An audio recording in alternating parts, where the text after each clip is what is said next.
PwC Global Resurvey menyebutkan dalam risetnya bahwa perusahaan yang mampu menerapkan budaya sadar resiko dalam menjalankan pekerjaan sehari-hari dapat meningkatkan performa kerjanya 5 kali lipat dibanding perusahaan yang tidak menerapkannya sama sekali.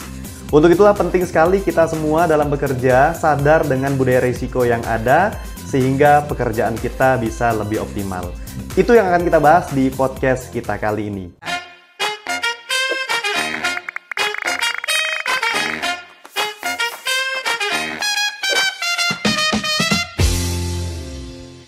Saya ucapkan selamat datang di IFG Talk Podcast, sebuah podcast yang menjadi ruang belajar dan ruang bertumbuh bagi insan IFG dan pendengar publik yang ingin selalu menjadi lebih baik dari hari ini. Di episode kita kali ini, kita akan membahas bagaimana menerapkan budaya resiko itu dalam kegiatan sehari-hari dan juga pekerjaan kita khususnya, agar kita dapat mensukseskan seluruh agenda-agenda perusahaan kita termasuk apabila kita ingin melakukan transformasi.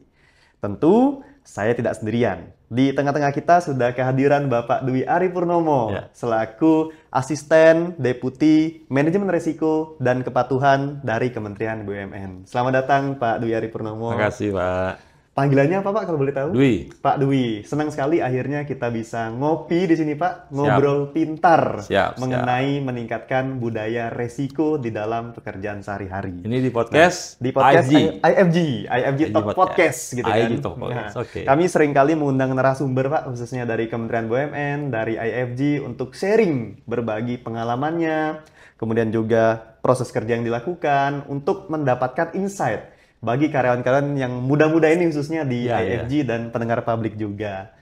Kalau boleh tahu Pak, sebelum kita mulai, mungkin kita berkenalan dulu gitu ya. Silakan. Pak Dwi berasal dari mana, apa aktivitas sehari-harinya, agar audiens semakin kenal dengan Pak Dwi tentunya. Monggo Pak.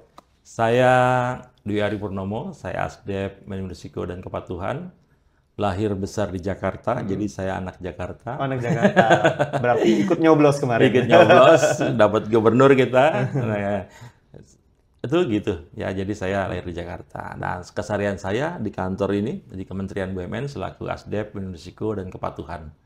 Saya sudah bekerja selama 26 tahun. 26 tahun. Awal karir saya di Departemen Keuangan waktu itu namanya ya.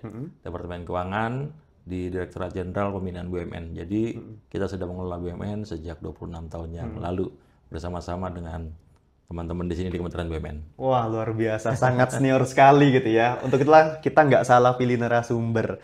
Artinya selama 26 tahun itu banyak sekali tentunya pengalaman yang bisa dibagikan. Dibandingkan saya yang mungkin hanya baru 1,5 tahun di lingkungan BUMN. Terima kasih Pak Dwi. Ya, sama. Nah, kita mulai masuk ke konteks budaya resiko Pak. Ya. Nah, budaya resiko itu sebenarnya apa, Pak? Dan kenapa sih sebagai karyawan kita punya urgensi yang penting untuk kita miliki dalam bekerja sehari-hari? Ya, konteks budaya risiko sebenarnya sih kita nggak usah terlalu sulit gitu ya menerjemahkan kata budaya itu. Sebenarnya kita semua sehari-hari telah menerapkan itu. Sehari-hari telah menerapkan itu. Iya, Bapak, Ibu nih, teman-teman semua di IFG. Waktu kita kecil dulu, kita sering mendengar kan pepatah istilah bahwasannya sedia payung sebelum hujan. Oh, sedia payung sebelum hujan. Oke. Ya. Hemat pangkal kaya. Itu kan satu pepatah-pepatah yang syarat makna sebenarnya. Kenapa sih kita harus sedia payung sebelum hujan? Hemat pangkal kaya? Itu kan nggak serta-merta hemat terus jadi kaya, enggak. Tapi ada rangkaian kegiatan lanjutan tuh yang dilakukan untuk bisa menjadi kaya. Dari awalnya hemat tadi, bisa investasi kah, ya, yang bisa menghasilkan keuntungan-keuntungan untuk yang bersangkutan. Begitu juga sedia payung sebelum hujan. Itu kan arahan bahwasannya perencanaan itu penting. Ya. Hemat, kita berinvestasi, sedia payung untuk antisipasi hujan. Artinya kita di depan harus bisa merencanakan yang baik itu untuk langkah-langkah kita ke depan. Kita mengantisipasi apa yang kejadian ke depan gitu ya. Sedia payung sebelum hujan. Kalau hujan, apa yang terjadi kalau kita nggak sedia payung? Mungkin kalau sekarang konteksnya banyak ya, kita minggirlah ke kafe kan gitu kan ya, minum kopi dulu, neduh gitu kan ya, baru jalan. Tapi dulu itu lahir pepatah itu, konsep yang seperti itu tuh nggak ada gitu kan ya. Jadi kita kalau di jalan hujan tiba-tiba, sulit untuk dapat perlindungan. Nah, oleh karenanya kata-kata sedia payung sebelum hujan itu maknanya setiap langkah kita, even itu sehari-hari, tetap harus membutuhkan perencanaan. Strategi untuk bisa mengarahkan goal kita ke depan gitu ya. Setiap kita pasti punya goal setting sendiri-sendiri. Begitu pula dengan perusahaan kan, terjemahan perusahaan kan sebenarnya seperti body ya, seperti orang gitu kan ya, yang punya kehendak, punya maksud tujuan dan goal pada akhirnya. Nah, perusahaan itu juga butuh tuh pengamanan achievement targetnya atau goal setting terhadap visi misinya di perusahaan itu. Nah, bagaimana cara perusahaan itu bisa tumbuh, berkembang, sustainable, mempunyai going concern yang kuat gitu ya. Salah satunya membuat perencanaan yang baik, strategi yang baik. Ini sulit bisa terwujud tanpa ada budaya. Ya. Budaya dari yang kecil sampai yang besar, yang kompleks sifatnya. Budaya sadar risiko itu bagian yang menurut saya itu adalah yang intinya suatu pelaksanaan kegiatan usaha. Gitu. Gimana kita bisa mengantisipasi kondisi-kondisi yang tidak baik kalau kita tidak sadar dengan risiko yang ada, gitu ya. Bagaimana caranya kita bisa mengamankan goal setting kita kalau kita sendiri gitu nggak paham langkah yang harus kita buat ke depan? Ya. Bagaimana caranya kita bisa bekerja sama, berkoordinasi, berkolaborasi kalau visi misi kita itu nggak ditopang oleh satu tujuan yang sama. Jadi budaya risiko itu adalah budaya yang harus semua pahamin di lini 1, 2, 3 di setiap lini manajerial. Jadi semua kita harus sadar dengan budaya itu. Kalau sudah sadar budaya, apa yang akan kita langkahkan ke depan gitu ya, akan jadi lebih mudah. Ya. Nggak terlalu sulit untuk kita bicara tentang budaya. Yang sulit adalah komitmen. Komitmennya, oke. Iya. Komitmen yang harus dibangun tadi itu setiap insan daripada perusahaan atau IFG lah dalam konteks ini. Bagaimana cara kita aware? Kita masing-masing kita dengan jabatan kita punya risiko masing-masing. Dan kita harus aware tuh apa yang jadi risiko kita. Kita harus aware juga nih apa yang jadi risiko unit kita. Kita harus aware juga apa yang jadi risiko perusahaan kita secara umumnya. Nah, kalau kita sudah aware, kita bisa tuh memetakan apa saja langkah-langkah yang penting yang harus kita tulis dalam perencanaan strategi kita ke depan. Sehingga pengamanan sasaran kita bisa lebih kuat ke depan. Oke, Saya rasa itu, Pak. siap. Terima kasih Pak Dwi. Artinya begini Pak ya, artinya kalau kita bicara budaya risiko, itu melekat juga dalam kehidupan sehari-hari. Pasti. Bagaimana kita memitigasi Iya. kejadian sebelum itu terjadi. Iya. Dalam konteks tadi Bapak cerita sedia payung sebelum hujan. Kita udah tahu misalkan tujuan kita mau pergi begitu Pak ya, mau jalan-jalan. Dan kemudian kita sudah mulai tahu nih kira-kira di dalam perjalanan resiko apa aja yang muncul. Bisa jadi hujan, bisa jadi macet dan sebagainya. Untuk itu, sedia payung sebelum hujan itu adalah salah satu budaya yang sebenarnya telah melekat dalam kehidupan sehari-hari dan itu sebenarnya di dalam kehidupan sehari-hari sudah sangat mengikat kita juga Familiar. Pak ya. Familiar dengan kita, bukan suatu hal yang baru sebetulnya. Oke. Asuransi sendiri pun konteksnya kan juga sedia payung sebelum hujan. Betul, persis kayak IFG. Iya, IFG kan gitu. Sedia payung sebelum hujan gitu kan ya. Nah, konteks perlindungan diri kita bukan pada saat bermasalah, tapi sebelum masalah itu datang, konsep perlindungan kita harus kita buat, strategi hidup kita buat. Waktu kita sehat, kita pikirkan tuh asuransi kesehatan. Ya. Waktu kita masih bekerja, kita pikirkan tuh asuransi. Nanti purna tugas kita seperti apa? Ada kita punya asuransi jabatan, ada kita punya tabungan atau segala macam yang sifatnya bisa dijadikan tools untuk kita bisa survive nanti pada saat pensiun. Itu kan asuransi-asuransi yang banyak ya, yang juga bisa dipandang sebagai langkah kita sadar risiko, sadar juga kondisi lingkungan kita. Sadar akan perubahan ke depannya, termasuk juga investasi di dalamnya gitu kan. Kita persis. tahu ada inflasi nanti, kita tahu nanti kemungkinan nilai rupiah kita mulai berubah, kita siapkan dengan investasi. Itu juga budaya sadar risiko dalam sehari-hari, Pak ya. Nah, iya. Siap. Intinya semua kita tanpa budaya risiko sulit untuk bisa mempertahankan goal setting yang kita tetapkan. Tapi dengan kita sadar risiko, kita tuangkan dalam perencanaan yang baik, yang jelas gitu kan ya, insya Allah nanti dalam perjalanannya ke depan akan memudahkan setiap langkah. Pasti bisnis itu cerita untung rugi ya, nggak melulunya untung. Faktor asumsi berkembang, ya kan ya. Kadangkala asumsi itu pas dengan apa yang kita prediksi. Kadangkala ada asumsi-asumsi baru yang muncul. Ya. Nah, manakala kita terbiasa menjalankan mitigasi risiko, budaya risiko gitu kan ya, pasti nanti kita akan terbiasa melakukan langkah-langkah penyelamatan even dalam kondisi darurat. Oke, siap. Nah, ini kita bicara darurat, Pak. Kita kan tahu ya, perusahaan pasti selalu melakukan perubahan. Perusahaan selalu melakukan transformasi. Dan di tengah-tengah transformasi itu kan kita biasanya telah menyiapkan. Tadi rencananya apa, visinya apa, langkah-langkahnya apa, termasuk resiko-resiko yang mungkin muncul. Nah, pertanyaan selanjutnya adalah, seandainya nih Pak, ada hal-hal yang tadi darurat, yang kita tidak prediksi sebelumnya.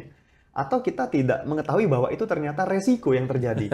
Sebagai karyawan, apa yang harus kita lakukan, Pak? Sebenarnya kan bukan sebagai karyawan saja, sebagai manajerial lebih pasnya gitu ya. Nah, waktu di depan, awal pertama kali kita membuat suatu perencanaan, kita yang harus disetting dulu RAS. RAS Repeated Statement-nya kayak apa gitu ya. Sorry Pak, RAS?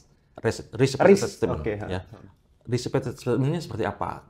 Apa sih perlakuan penerimaan risiko yang sikap risiko yang kita akan ambil? Ya, risk appetite-nya seperti apa? Gitu kan. Nah, kita mungkin pikirkan bersama-sama, BOD, BOC gitu ya.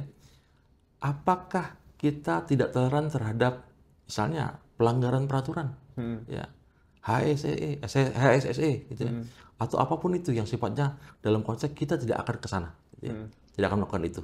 Ya, tidak toleran ya. Mungkin kita juga ambil langkah-langkah kebijakan konservatif ya.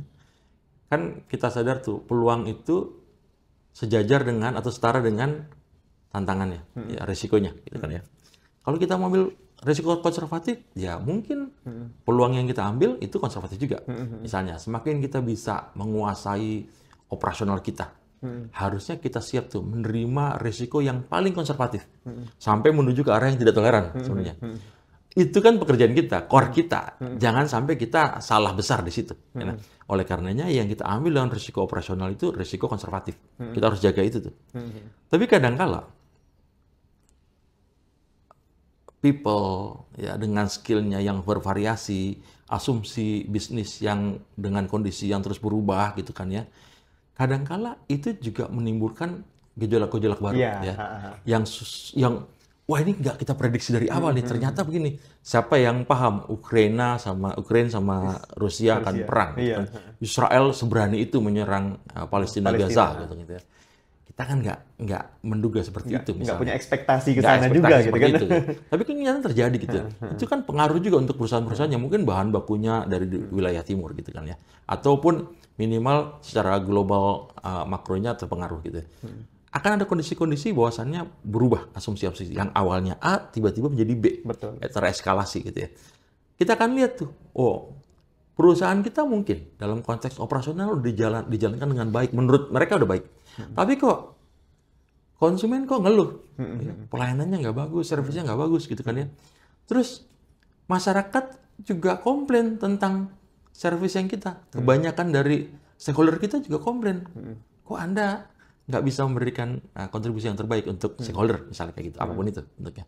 Nah, kita harus lihat tuh, ya, apakah ini kita turn around gitu ya? Apakah kita lakukan beberapa hal yang tidak kita lakukan pada saat konservatif gitu ya? Nah, kita masuk ke era moderat. Ya.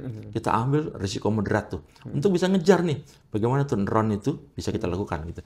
Bagaimana misalnya kita lakukan penjualan aset gitu ya? Kita lakukan spin off. Kita lakukan apapun itu gitu untuk menyelamatkan operasional kita agar lebih bisa on track on the target. Manager gitu ya berwenang untuk bisa mengembalikan resiko yang ada di moderat ke limit risk, ya, ke limit risikonya untuk bisa mengamankan apa yang menjadi target kita. Tapi kadang-kala juga, wah ternyata ada fraud-nya, ternyata ada ininya, segala macam gitu ya. Nah itu langkah-langkah moderat harus dilakukan tuh. Layoff karyawan kah, atau apapun kan. Mungkin kita nggak bisa menyelamatkan semuanya, tapi sebagian gitu ya. Nah langkah moderat itu jadi penting gitu ya. Nah pada saat kita melakukan kondisi tersebut, mungkin relokasi anggaran RKP itu harus dilakukan gitu ya.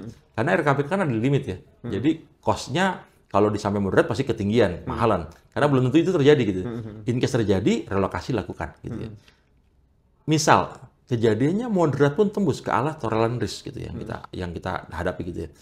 Kita udah nggak masuk lagi tuh di kondisi relokasi, anggaran segala macam, kita masuk ke contingency plan. Ya. Setiap BUMN wajib menyusun contingency plan-nya dan disampaikan kepada Kementerian BUMN Juni per tahunnya, di bulan Juni per tahunnya. Apa sih contingency plan itu? Ya, perusahaan harus menyiapkan strategi darurat menghadapi kondisi-kondisi yang kondisinya quote and quote darurat, sesuai dengan kondisi masing-masing gitu ya. Kalau langkah daruratnya apa?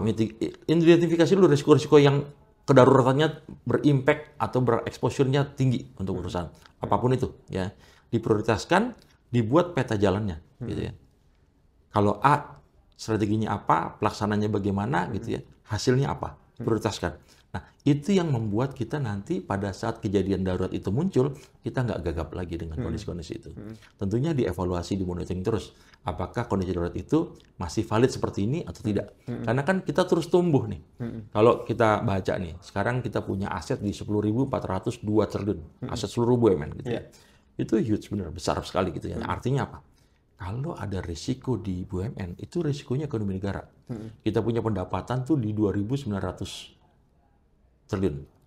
Besar sekali. Mungkin kalau dibandingkan dengan pendapatannya postur APBN, besar daripada pendapatan BUMN. Ya. Artinya apa? Resiko BUMN menjadi resiko ekonomi nasional. Kita nggak bisa tuh terlalu santai atau menganggap tidak serius tuh resiko-resiko yang muncul terhadap BUMN. Jadi penyusunan RKP dari awal sampai dengan contingency plan tadi harus diikuti dengan baik dan dipahami dari lini 1, 2, 3, BOC, BOD. Lini 1, ya mereka harus punya tanggung jawab nih atas risiko operasionalnya. Ya. Tanggung jawab risiko operasional, ya. Lini 1. Untuk tahu risiko, yang paling pertama pasti harus dikuasai dulu nih. Ya. Bisnis prosesnya seperti apa. Kadang-kadang kita tuh rutinitas ya yang dilakukan. Kita daily activity. Daily activity itu. Kadang-kadang kita abai itu detailingnya dari proses bisnis gitu. Nah, pada saat risiko terjadi, kadang-kadang dari kondisi yang nggak diduga, ya harusnya detailing proses bisnis itu semua lini 1 tuh paham, bukan hanya lini 1, lini 2, lini 3 pun harus paham. Ya. Karena lini 1 yang operasional, kalau dia nggak paham, operasionalnya rusak. Kacau. Ya. Lini 2, kalau dia nggak paham proses bisnisnya, gitu ya, lingkungan sekitarnya, environment-nya, gitu ya. Dan juga karakter usahanya gitu ya, kebijakan yang dibuat oleh lini 2 ya, juga nggak pas untuk dijalankan lini 1 ya. Lini 3, kalau dia nggak paham bagaimana cara fungsinya dia bekerja gitu, dia tidak efektif, produktif, mengassurance efektivitas daripada pelaksanaan tugas lini 1 dan lini 2. Nah, lini 3 ini kuncinya juga penting nih menjadi perusahaan sebagai advisory dan supervisi. Nah, ke depan, advisory-nya itu harus dikuatkan. Bagaimana memberikan konsultasi ke lini 1, ke lini 2 untuk menyiapkan efektivitas pelaksanaan tugas dari masing-masing ini. Nah, supervisi jangan lupa. Supervisi kalau pemahaman detailing proses bisnisnya lemah, pasti lemah. Kalau dia juga nggak paham SOP, prosedur, ketentuan, hukum yang berlaku, juga lemah. Gitu ya. Sehingga feedback-nya pun nggak relevan kadang-kadang. Nggak relevan. Kadang-kadang ya cuman sekedar tulisan formalitas yang harus ditulis, ditaruh di buku. Gitu kan. Kan pasti semua kita nggak akan mengharapkan itu. Gitu ya. Kalau lini 1, 2, 3-nya sudah berjalan dengan baik, ya ada BOD, BOC itu harus support juga. Gitu ya. Mereka atas rekomendasi yang dikeluarkan oleh lini 3 harus lihat tuh. Harus jalankan rekomendasinya seperti apa. Dievaluasi ulang gitu kebijakan-kebijakan kalau memang tidak tepat. Gitu ya. BOC, BOD harus punya begitu gitu. Apalagi BOC di pengawasan memberikan nasihat untuk BOD-nya gitu ya, harus lebih kuat lagi. Saya rasa apa yang sudah kita susun selama ini di Kementerian BUMN dengan Per 1, Per 2, Per 3 gitu ya, itu sudah menguatkan bagaimana caranya meng-guide nih BOD, BOC bisa mengarahkan perusahaan on track pada target masing-masing. Nah, kita dalam Permen 2 konteks itu manajemen risiko gitu ya. Di Permen 2 itu kan punya prinsip ya, melindungi nilai, menciptakan nilai gitu ya. Kita ingin tuh melindungi nilai BUMN. Kita ingin juga tuh membuat value-value baru tuh dari BUMN itu gitu ya. Biar apa? Biar kita terus tumbuh berkembang, biar sustain. Karena kita ini menjadi harapan bagi masyarakat Indonesia. Bagi pendukung APBN kita. Kita dukung lewat dividen, kita dukung lewat pajak, kita dukung juga lewat kontribusi lainnya yang sifatnya PNBP. Nah, Oleh karenanya penting sekali penerapan manajemen risiko dalam setiap langkah usaha yang dilakukan oleh BUMN kita. Even di induk maupun di anak perusahaan BUMN. Kenapa dulu kita buat Permen 2 risiko yang terintegrasi? Karena dulu kita di 2010 sebelumnya kita punya BUMN itu lebih dari 145. Ya. Sekarang kita punya BUMN di 47, tambah di yang kita kelolakan di mana di Danreksa dan PPA 18 gitu ya. 18. Nah, 65 totalnya. Nah, ada merge, ada holding gitu ya. Span of control kita yang awalnya horizontal gitu ya, sekarang vertical level, ya kan? Nah, bagaimana cara kita nggak lose tuh kontrol atas kendali risiko dari anak perusahaan?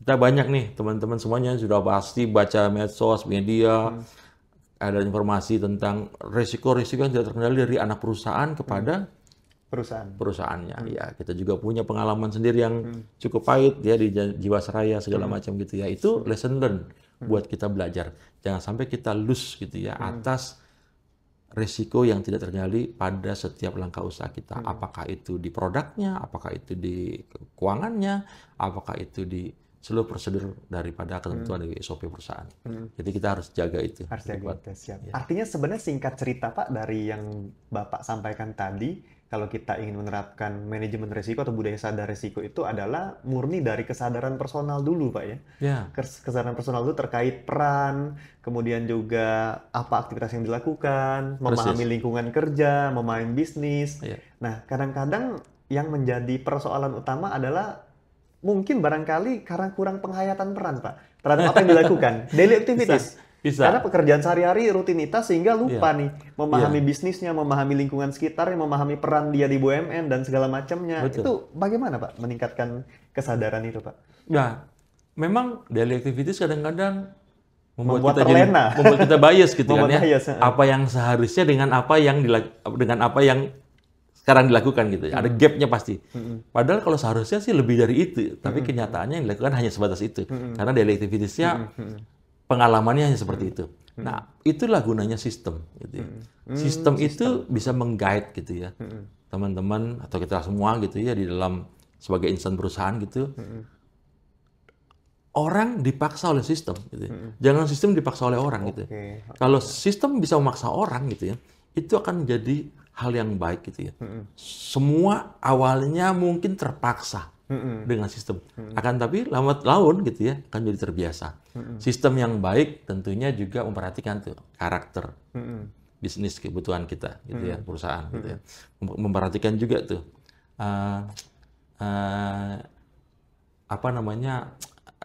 kemuktahiran informasi gitu ya, data segala macam. Dan juga dia harus relate dengan kondisi-kondisi yang ada. Kadang-kadang sistem kita ada tapi jadul gitu kan ya. Ya itu susah juga kita untuk bisa achieve target kita. Nah, atau sistem kita tuh kaku sekali gitu ya. Sistemnya kaku, kadang baik kalau emang harus kaku ya. Pelanggaran-pelanggaran hukum ya nggak bisa kita terima gitu ya. Tapi kadang-kala ada yang sifatnya ada kebijaksanaan tuh yang harus dilihat gitu ya. Tentang bagaimana untuk bisa membawa orang-orang kita nih atau insan perusahaan kita itu maju ke depan dengan kesadaran penuh. Karena sadar itu satu dipaksa dengan sistem, tapi yang kedua harus juga dielaborasi tuh dengan budaya-budaya sadar risiko dari insan itu sendiri. Dari insan itu sendiri. Jadi harus dua main tuh, kebijakan dan sistem. Kebijakan dan sistem yang akhirnya itulah membentuk bagaimana karyawan ataupun people di dalamnya berproses dan bekerja. Persis. Oke, nah tadi Pak kita bicara juga tentang pemetaan Pak ya. Ada yang moderate, ada yang turnover tadi ya. Limit, terus strategik. Nah, sebagai manajerial atau karyawan gitu Pak ya, cara memetakan yang sederhana itu seperti apa sih sebetulnya? Cara memetakan resiko itu. Jadi kalau bicara konservatif, jadi konservatif, moderat, sama strategik ya, sama tidak toleran itu kan sikap penerima kita gitu ya. Ya kita harus tahu dulu tujuan kita gitu ya, visi kita gitu. Tujuan besar kita apa sih? Visi kita apa sih ke depan gitu ya, jangka panjang gitu ya. Kalau kita sebagai perusahaan AFG katakanlah ya, sebagai jasa keuangan yang terdepan gitu ya, kita akan tahu tuh apa sih yang dibutuhkan oleh perusahaan kita, kan ya. Kalau untuk daily activities operasional sifatnya gitu ya, kita nggak mau tuh ada kesalahan-kesalahan yang signifikan gitu material, ya kita ambil konservatif lah. Konservatif. Gitu, konservatif.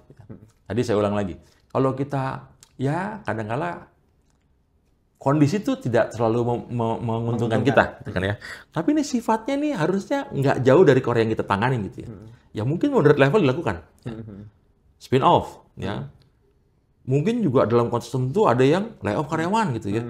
Mungkin ada yang tertentu jual aset untuk menutupi mungkin investasi untuk meningkatkan produktivitas, meningkatkan reliabilitas gitu kan. Mungkin seperti itu gitu. Atau misalnya kita ini akan tumbuh dan melakukan diversifikasi produk gitu ya. Ya kita akan ngambil langkah-langkah strategik. Nah, jadi kembali lagi tuh, apa yang kita harapkan sebagai tujuan harus harus sesuai dengan relate dengan sikap risiko yang akan kita ambil. Artinya parameter kita adalah tujuan perusahaan. Kembali lagi ke visi misi, rencana jangka panjang kita ke depan mau seperti apa. Nanti setelah ada itu gitu, strategi bisnisnya, strategi risikonya kita tetapkan, sikap risikonya kita tetapkan, sasaran-sasaran yang kita buat untuk mendukung tercapainya tujuan, kita link match-kan dengan sikap dan strategi risiko yang kita punya. Gitu, Pak. Tentu ini bukan tugas yang mudah, tapi bukan yang berat juga, Pak ya. Artinya waktu kita buat Permen 223 gitu ya, yang turunan juknis ada 3, 6, 7, 8 gitu ya. Kita juga berpikir kok, ini bukan jangka pendek, bisa selesai enggak gitu kan ya. Kita banyak belajar lesson learn kita dari Himbara ya. Himbara tahun 98, 99 itu dalam kondisi yang mungkin turbulensinya tinggi sekali, down gitu kan ya. Dan ada manajer 4 bank jadi bank mandiri gitu ya. Nah, ke depan ditata tuh tata kelola risikonya oleh OJK itu kan ke depannya. Nah, di situ praktek-praktek manajemen risiko yang baik diterapkan. Dan alhamdulillah Bapak Ibu semuanya kan sekarang udah lihat tuh. Bagaimana Bank Mandiri, BRI, pesat BNI, sekali pertumbuhannya. Ya, alhamdulillah pesat gitu. Nah, sebenarnya Permen 2 khususnya manajemen risiko itu mengadopsi banyak tuh. POJK yang ada yang mengatakan tentang risiko-risiko yang di Bank Himbara. Cuman kita adjust dengan kebutuhan umum, standar umum di BUMN yang non perbankan gitu ya. Sehingga per 223 dengan juknis 3, 6, 7, 8 itu lahir gitu ya. Pasti tidak mudah menerapkan hal yang baru gitu kan ya. Tapi juga nggak sulit juga kalau kita ingin terus belajar. Betul. Apalagi asuransi nih. Asuransi juga bukan orang baru di OJK kan. Asuransi perbankan itu perusahaan lama yang sudah di guideline oleh si OJK ini. Jadi familiar sekali caranya untuk melakukan proses manajemen risiko yang baik dibandingkan perusahaan-perusahaan yang lain, tentunya yang medium low ya. Keuangan dan sejenisnya lebih familiar ya, gitu kan. Jadi saya rasa sih setiap unit di jasa keuangan gitu ya sudah sangat familiar dengan itu dan tinggal butuh konsisten, komitmen dan just do it. Tinggal komitmen kita dan konsistensi kita dalam menerapkannya. Nah, Pak, gitu. tadi bicara mengenai pengalaman dan juga keberhasilannya dalam mentransformasi dan menerapkan budaya resiko. Tantangan terbesarnya apa, Pak, kalau boleh tahu, Pak? Selama proses itu dan akhirnya bisa se-mature sekarang, bisa dikatakan se-mature sekarang dan terbukti berhasil. Kalau dibilang berhasil belum, ya. Dibilang mature belum. Justru ini adalah awal permulaan. Awal permulaan? Iya. Karena kita lahirkan juknis 3 itu mengatur tentang organisasinya gitu ya. Kita tahu nih, manajemen risiko itu implementasinya butuh tuh vehicle yang kuat gitu. Kan organisasi itu kan vehicle untuk mencapai tujuan ya. Betul. Nah, organisasi kita tata tuh ya. Kita BUMN tuh kita lihat tuh. Kita bagi menjadi 2 kategori ya. BUMN berkategori konglomerasi dan BUMN berkategori individual ya. Kenapa sih kita bagi 2 gini? Karena tata kelolanya kan menjadi beda gitu kan ya. Kita paham tuh yang individual mungkin lebih simple, lebih sederhana. Jadi penerapan tata kelola risikonya cukup triline of model, 3 lini ya. Lini 1, lini 2, lini 3 yang tadi saya ceritakan. Lini 1 bertanggung jawab pada risiko operasional, lini 2 evaluasi kebijakan manajemen risiko, lini 3-nya melakukan assurance atas lini 1 dan 2 gitu ya. Tapi waktu kita bicara BUMN konglomerasi itu jauh lebih kompleks karena di bawahnya dia punya anak perusahaan yang harus dia take care gitu, yang harus mereka concern gitu ya. Bukan hanya triline of model, tapi juga KTKT, ya tata kelola terintegrasi ya. Siapa sih BUMN yang disebut konglomerasi? yang anak perusahaannya berkontribut 20% terhadap pendapatan holding. Yang di anak perusahaannya ada 5% lebih dari ekuitas holding. Ya. Yang di dalamnya ada anak perusahaan saham seri A di warna. Atau ditetapkan oleh instansi atau kementerian lembaga bahwasanya dia BUMN konglomerasi. Jadi 4 syarat itu salah satunya masuk, makanya dia BUMN konglomerasi. Nah, kita juga paham tuh, selain kategori tadi tuh, kita buat juga klasifikasi risiko. Ya. Kita gambarkan dalam 4 metrik. Ya. Metrik pertama itu sistemik A. Metrik kedua itu sistemik B. Metrik ketiga itu netral, keempatnya signifikan. Nah, sistemik ini A dan B itu masalah size saja. Ya. Kalau 100 triliun ke atas dia punya aset, nilai value aset gitu ya, maka dibilang itu sistemik A. Kalau di bawah 100 triliun asetnya, dia sistemik B. Atau ekuitasnya di bawah 25 triliun. Nah, kalau signifikan itu, dia nggak kompleks. Ya. Nah, bedanya gitu. Sistemik itu adalah kompleksitas. Ya. Dia punya penugasan, subsidi kompensasi, ada PSO, gitu kan ya. Atau dia punya organisasi yang strukturnya itu kompleks, ya, memiliki beberapa perusahaan, 5 anak perusahaan lebih. Nah, kalau yang netral, relatif tidak memiliki apa yang dikatakan kompleks tadi. Ya. Bahkan secara size-nya di bawah 100. Untuk yang signifikan, itu dia punya aset 100 triliun, tapi dia nggak punya kompleksitas. Ya. Nah, antara kategori dan klasifikasi risiko itu, setelah kita padukan, akan ketemu tuh namanya mandatory pengelola organ risiko. Ya. Dulu kita nggak punya tuh yang disebut mandatory organ pengelola risiko itu kita nggak punya gitu. Kenapa sih harus kita bentuk tuh organ pengelola risiko gitu ya? Karena kita dalam mengelola risiko itu nggak bisa silo. Kita harus multidimensi, multi unit, multi sektor gitu kan ya, melihat ini nih, melihat risiko perusahaan. Makanya dalam 8 organ itu ada BOC-nya, ada BOD, ada komite audit, komite pemantau risiko, komite tata kelola integrasi, direktur keuangan, direktur manajemen risiko, SPI. Nah, pertanyaan ini kadang-kadang sering juga kita tanya, kenapa sih SPI itu bagian dari risiko? Kan dia tuh yang sifatnya backward looking, bukan forward looking gitu ya. Nah, karena dari SPI ini banyak memberikan feeding tuh. Advisory pada saat perencanaan lini 1 bangun sasaran gitu ya. Dia punya loss event database gitu ya. Waktu dia melakukan audit pengawasan, dia akan ketemu tuh banyak permasalahan gitu ya. Yang menurut mereka itu dipandang quote and quote harus dilakukan perbaikan gitu ya. Mungkin ada asekurasi A, B, C, D atau operasional A, B, C, D gitu ya. Yang di dalamnya ada kelemahan-kelemahan yang nggak sesuai dengan prosedur satu ya. Atau ada kelemahan karena sumber dayanya kurang didukung gitu ya. Atau apapun itu, termasuk fraud di dalamnya.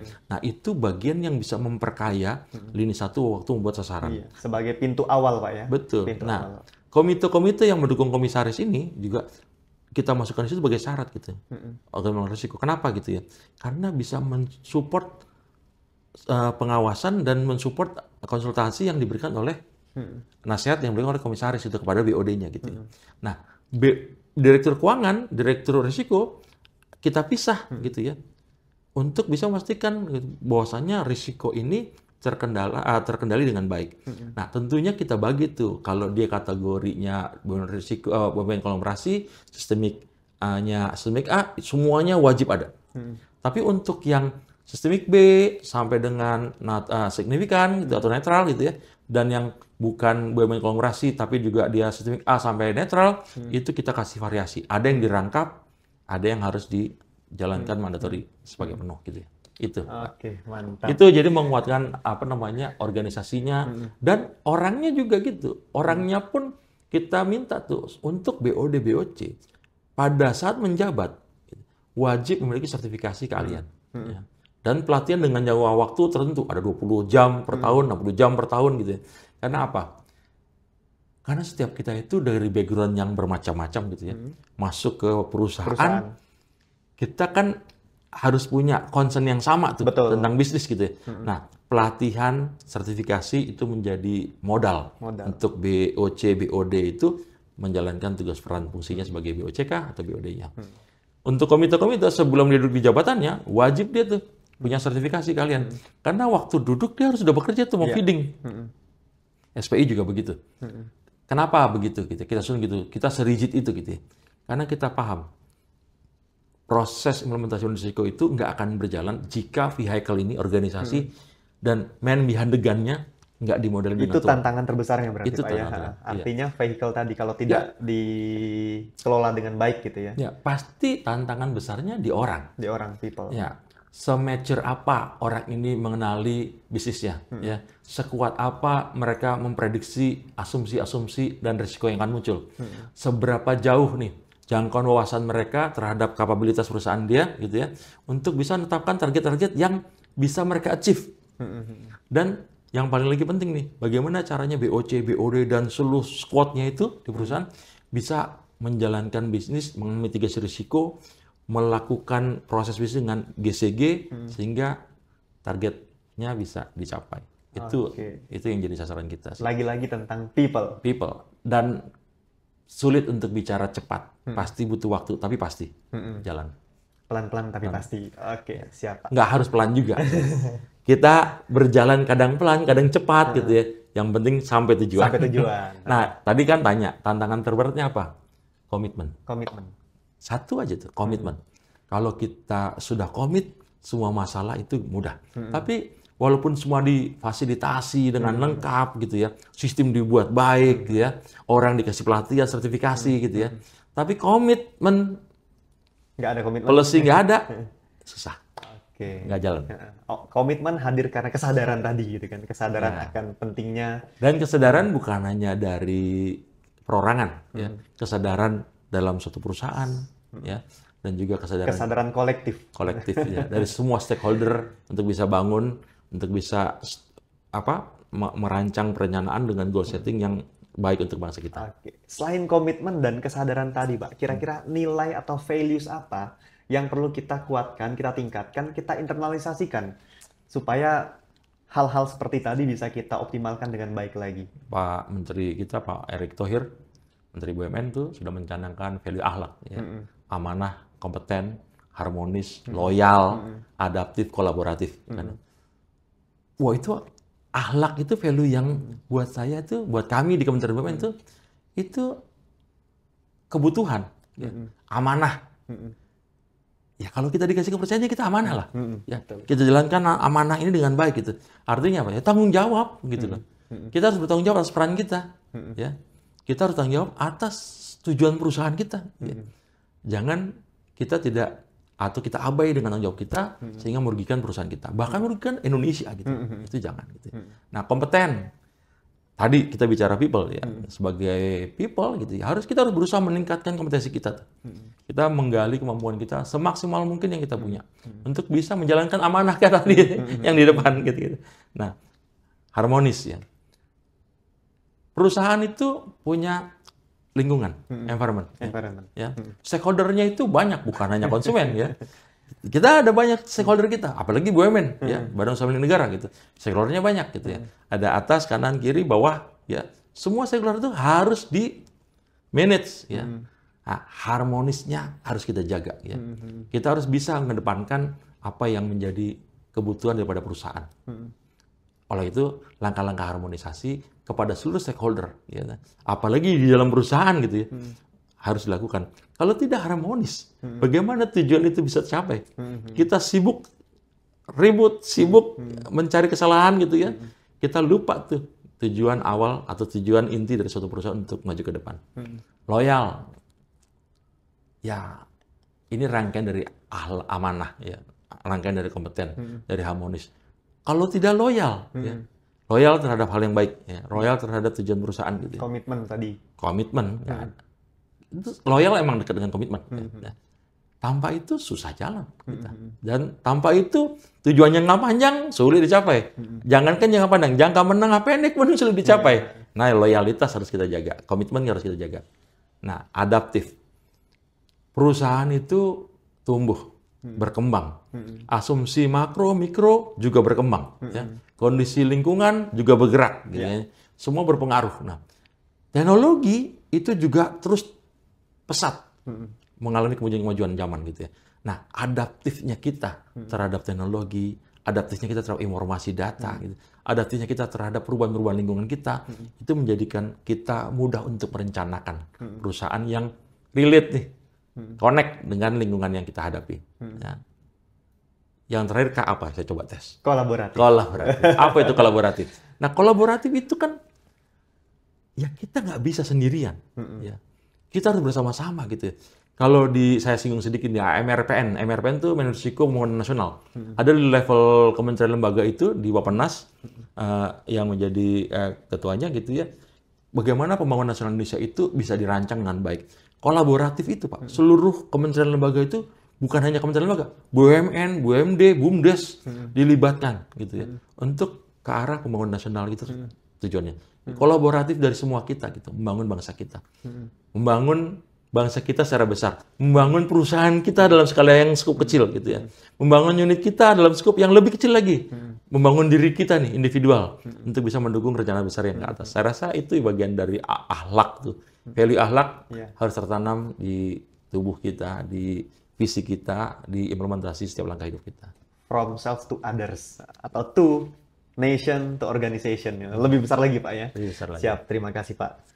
Saya diskusi hari ini banyak mendapatkan manfaat dan insight yang selama ini barangkali saya tidak ketahui mengenai budaya resiko tadi. Ternyata sebenarnya kalau kita bicara resiko adalah aktivitas sehari-hari, bahkan kita sudah melakukan itu jauh sebelum kita bekerja barangkali. Hemat pangkal kaya, tadi ada giumnya, sedia payung sebelum hujan, dan sebagainya. Itu merupakan penerapan-penerapan daripada budaya sadar risiko tadi, Pak. Ya? Bersih pangkal sehat. Bersih pangkal sehat. Ya kan? Kita sering bersih. Kenapa bersih? Apa otomatis? Ya olahraga juga, makan yang baik juga gitu. Tapi kebersihan itu akan menginspirasi ya langkah-langkah ke depan dengan baik. Nah, itu juga bagian dari budaya risiko juga. Dan kemudian selanjutnya ketika kita bicara resiko, maka fokusnya adalah kepada tujuan perusahaan. Tujuan yang lebih besar, tujuan jangka panjang. Supaya kita tahu apa yang akan kita capai, target yang ingin kita eksekusi, dan kemudian apa yang terjadi di tengah-tengah itulah yang harusnya kita bisa lebih fleksibel dan memikirkan apa tindak lanjut terhadap permasalahan yang ada. Gitu Pak ya tadi ya? Iya, memang berawal dari kebiasaan ya. Berujung jadi budaya.